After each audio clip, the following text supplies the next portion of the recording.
जय गुरु जी, शुक्राना गुरु जी। सारी संगत को आंटी का जय गुरु जी।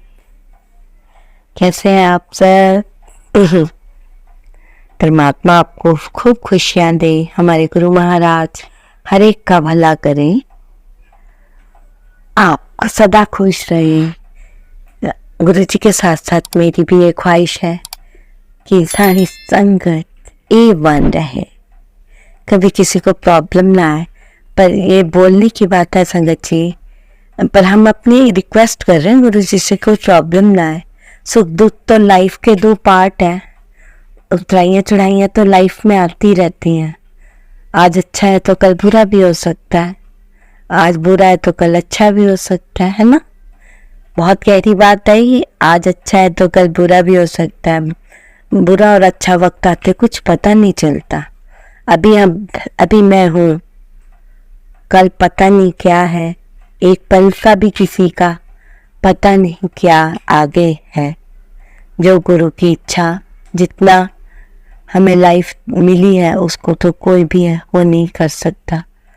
तो आज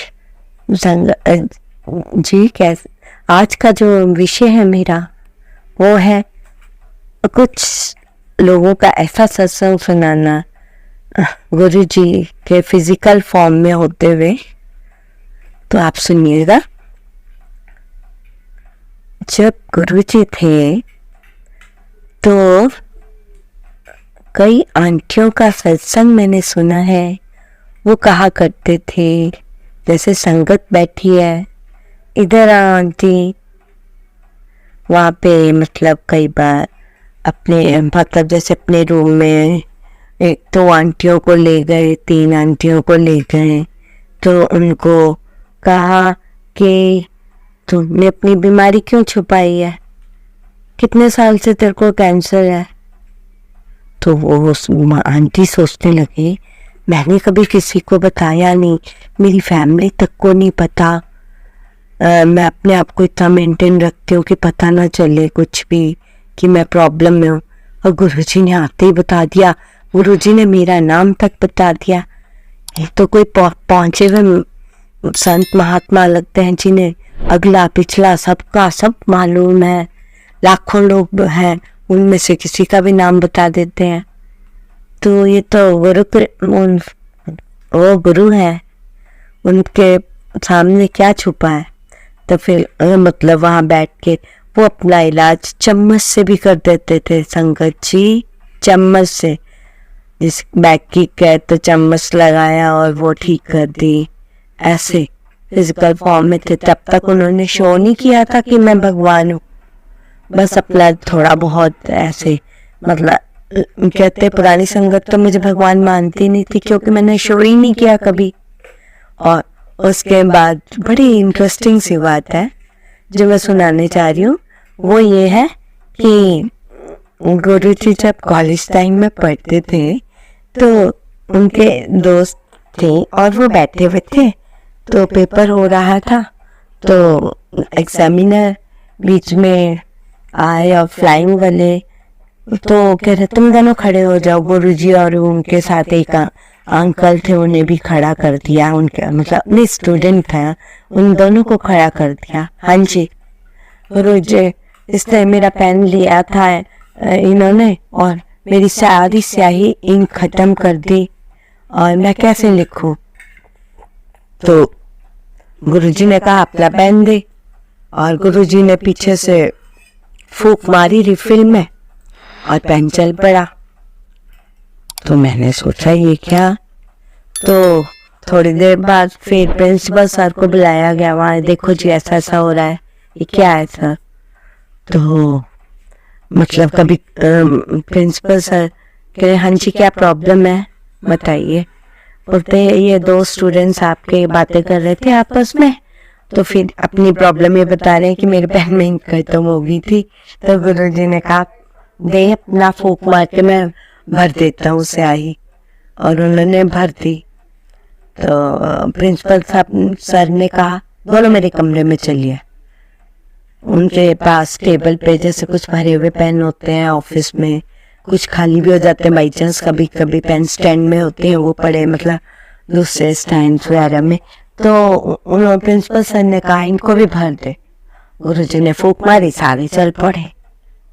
फिर बोला कुछ तो है शक्ति। गुरुजी ने शो नहीं किया, कभी भी शो नहीं किया कि मैं भगवान हूँ, क्या हूँ। सिंपल लाइफ जी रहे थे, किसी को प्रॉब्लम होती तो ठीक कर देते थे, पर फिर भी लोगों ने उन्हें नॉर्मल इंसान की तरह पहचाना ही नहीं। वो बस नॉर्मल इंसान ही सोचते थे। तो क्या कहते, ऐसे ऐसी इतनी प्यारी प्यारी घटनाएं हैं, मैं क्या बताऊं। बहुत मजा आता है जब मैं गुरुजी के सत्संग सुनती हूँ, और फिर इतने प्यारे रिप्लाईज मिलते हैं संगत जी। सत्संग में मजा आता है सुनने में। तो एक बार क्या होता है, आंटी अंकल दोनों सत्संग में आए होते हैं, तो गुरुजी आंटी को कहते हैं जाओ, आप इधर से इधर चलो। वो चलती हैं और फिर दादा बोलते हैं इधर से उधर चलो, तो आंटी जाती हैं और गुरुजी जैसे आंटी को फिर तीसरी बार बोलते हैं आप यहाँ से जाओ और वहां बैठ जाओ, और ना गुरुजी उनके पीछे से क्रॉस हो जाते हैं आंटी के। ध्यान से सुनिए संगत जी, बहुत इंटरेस्टिंग है, बहुत ही ज्यादा। गुरुजी कहते हैं आंटी को कहते हैं, कुछ नहीं कहते। जब आंटी बैठ जाती है, गुरुजी वहां से क्रॉस हो जाते हैं, फिर क्रॉस होके अपनी गद्दी पे आ जाते हैं। तो फिर आंटी को कहते हैं आंटी आ जा। हाँ जी गुरुजी, क्या आ गया? जो जो तूने वहां बैठ के देखा,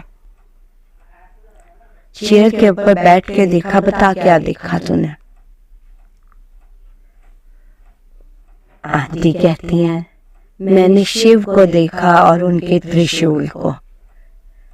2 बार गुरुजी वहां से आए गए, दोनों बार त्रिशूल भी दिखा उन्हें और शिव के दर्शन भी हुए। तो गुरुजी ने कहा ये दिखा था? हाँ जी। तो संगत हैरान हो गई, देखो गुरुजी में शिव है। तब थोड़ा थोड़ा वहां से नॉलेज शुरू हुई संगत की, कि वहां से नॉलेज शुरू हुई कि देखो गुरुजी तो शिव का रूप भी है। गुरुजी में हमारे सभी देवी देवता है, महाशिव है वो, महाशिव।